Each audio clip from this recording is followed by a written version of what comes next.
And let me repeat to everybody, it's Michelle Marie 20, and yes, it is the 18th of November 2019, and today I have been just doing a little bit of everything. When I get home, I gotta take care of some personal domestic needs, of course.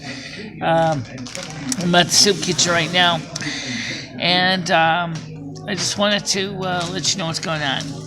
Number one, for those of you, and I did not actually know it until I actually saw the review, that World of Warcraft Phase 2 of the World of Warcraft Classic Phase 2 is now in full swing.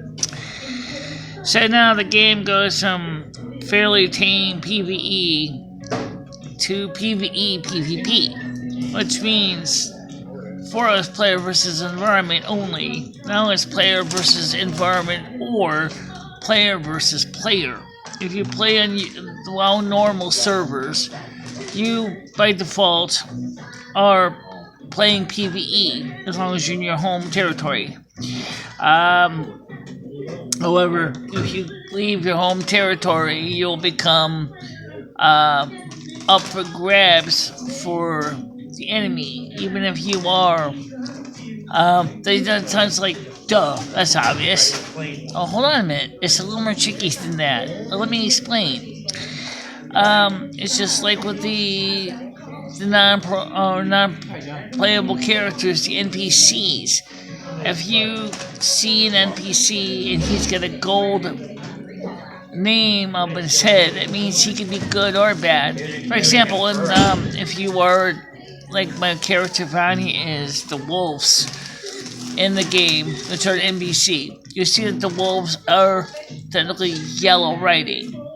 That meaning that they will defend themselves if attacked. Obviously, for level 1 characters, you're going to need those wolves and to earn points to get up to the next level. If the name is red,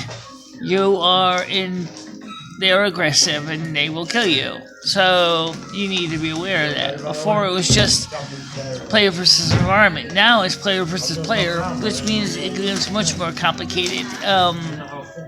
However, if you're just trying to earn up points, then I would stay within your home turf for now. Okay? Until you feel confident enough ready to venture out against other players. But right now the game is such a very busy thing because they also got rid of the layering. Now that is something I don't quite get, how layering works. But the point is, layering has been removed in most all the servers and is leaving you. Everybody can literally see who really is playing the game, and in several raids it has been unbelievable, especially player versus player. So you might want to be very careful if you are going to go PvP, and especially if you're on like a major server like Westfall on the Westfall on the East Coast. You are basically guaranteed that certain events are going to cause your server to seriously get overwhelmed. Unavoidable. Now, speaking of what can you do, well, if it's a regular concern for you, unfortunately at this point you cannot move your character to another server, so the only thing I could do is say make sure your PvP flag is off or disabled. Don't have that enabled because otherwise you're going to end up becoming part of the bloodbath. So that's simple suggestion there. Now, on the technical videos I'm going to be doing one on my main channel. Yeah, it's a tech video. When was the last time we did one of those? Well, that's the topic. Well, basically, we're going to cover how to interface Cam Twist with OBS.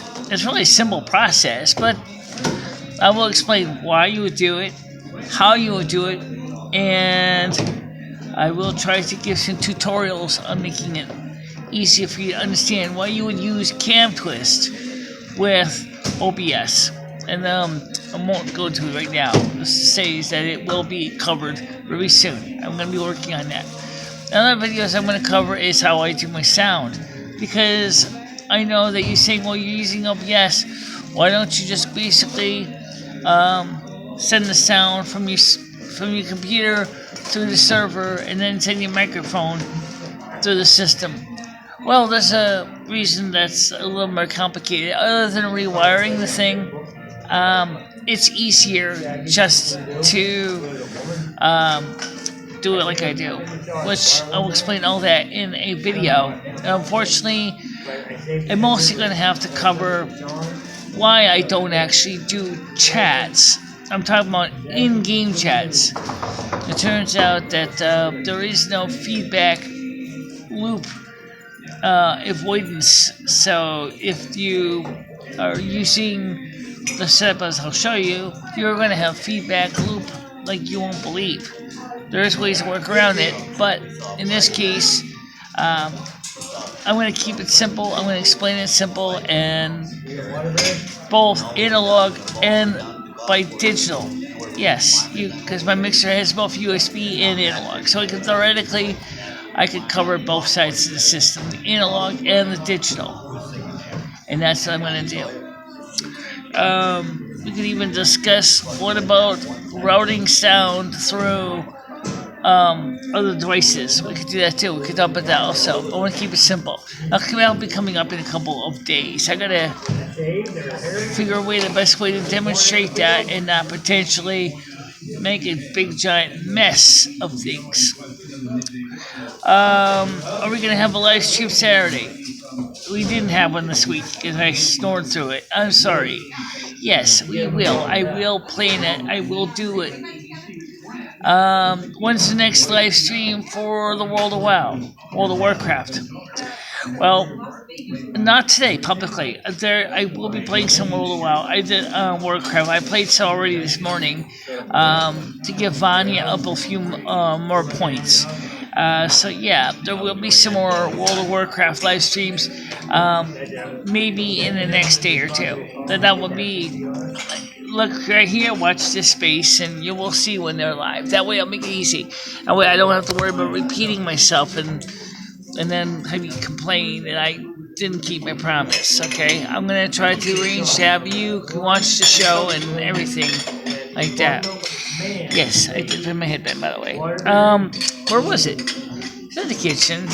Apparently, I guess actually it was on the floor, actually, but I did have to fix something on the band, so I fixed that. Oh, where's my watch? Oh, speaking of band, well, the silicone band filing was beyond repair, and so I ended up basically just have to go ahead and fix it. And I don't know who that is. I don't know anything with that phone number, but anyway, so that's another story we'll talk about for another day. Alright, guys, so talk to you soon. Stay out of trouble. Bye bye.